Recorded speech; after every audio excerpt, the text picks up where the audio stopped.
Ernakulam തൃക്കാക്കരയിലെ NCC ക്യാമ്പിലെ ഭക്ഷ്യവിഷബാധയിൽ വിദ്യാർത്ഥികളുടെ ആരോഗ്യനില തൃപ്തികരം. 14 വിദ്യാർത്ഥികളാണ് ചികിത്സയിൽ തുടരുന്നത്. ക്യാമ്പിൽ അതിക്രമിച്ചു കയറി സംഘർഷമുണ്ടാക്കാൻ ശ്രമിച്ചെന്ന പരാതിയിൽ SFI നേതാക്കൾക്കെതിരെയും കളമശ്ശേരിയിലെ BJP കൗൺസിലർക്കെതിരെയും പോലീസ് കേസെടുത്തു. 75-ലധികം കുട്ടികൾക്കാണ് ഇന്നലെ രാത്രി NCC ക്യാമ്പിൽ ഭക്ഷ്യവിഷബാധ ഉണ്ടായത്. ആശുപത്രിയിൽ പ്രവേശിക്കപ്പെട്ടവരിൽ 14 പേരൊഴികെ എല്ലാവരെയും ഡിസ്ചാർജ് ചെയ്തു. ചികിത്സയിൽ കഴിയുന്ന കുട്ടികളുടെ ആരോഗ്യനില തൃപ്തികരമാണെന്നാണ് ആരോഗ്യവകുപ്പ് വ്യക്തമാക്കുന്നത്. അതേസമയം ഇന്നലെ ക്യാമ്പിൽ വിതരണം ചെയ്ത മോരിൽ നിന്നാകാം ഭക്ഷ്യവിഷബാധ ഉണ്ടായതെന്നാണ് നഗരസഭ ആരോഗ്യ വിഭാഗത്തിന്റെ സംശയം. പരിശോധനയ്ക്ക് അയച്ച സാമ്പിളുകളുടെ ഫലം പുറത്തു വന്നാലേ യഥാർത്ഥ കാരണം വ്യക്തമാകൂ. ക്യാമ്പ് നിർത്തിവെക്കാൻ പോലീസ് നിർദ്ദേശിച്ചതിന് പിന്നാലെ കുട്ടികളെ രക്ഷിതാക്കളെത്തി വീടുകളിലേക്ക് കൊണ്ടുപോയി.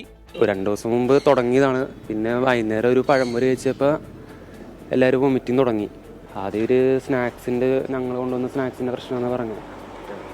പിന്നെ അവർ സ്നാക്സ് എല്ലാം കളക്ട് ചെയ്തു. അപ്പോൾ ഞങ്ങൾ കഴിച്ച സ്നാക്സിൻ്റെ പ്രശ്നമെന്ന് പറഞ്ഞു. പിന്നെ കുറച്ച് കഴിഞ്ഞ് എല്ലാവരും ഹോസ്പിറ്റലിൽ പോയപ്പം മോരിൻ്റെ പ്രശ്നമെന്ന് പറഞ്ഞു.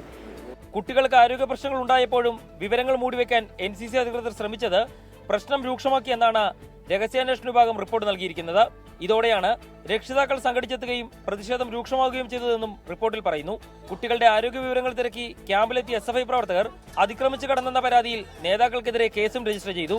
കളമശ്ശേരി നഗരസഭയിലെ BJP അംഗത്തിനെതിരെയും കേസുണ്ട്. ക്യാമ്പിലുണ്ടായ സംഭവങ്ങളെക്കുറിച്ച് അന്വേഷിച്ച് റിപ്പോർട്ട് നൽകാൻ ജില്ലാ മെഡിക്കൽ ഓഫീസറും നിർദ്ദേശം നൽകി. S. ശ്യാംകുമാർ, 24, കൊച്ചി.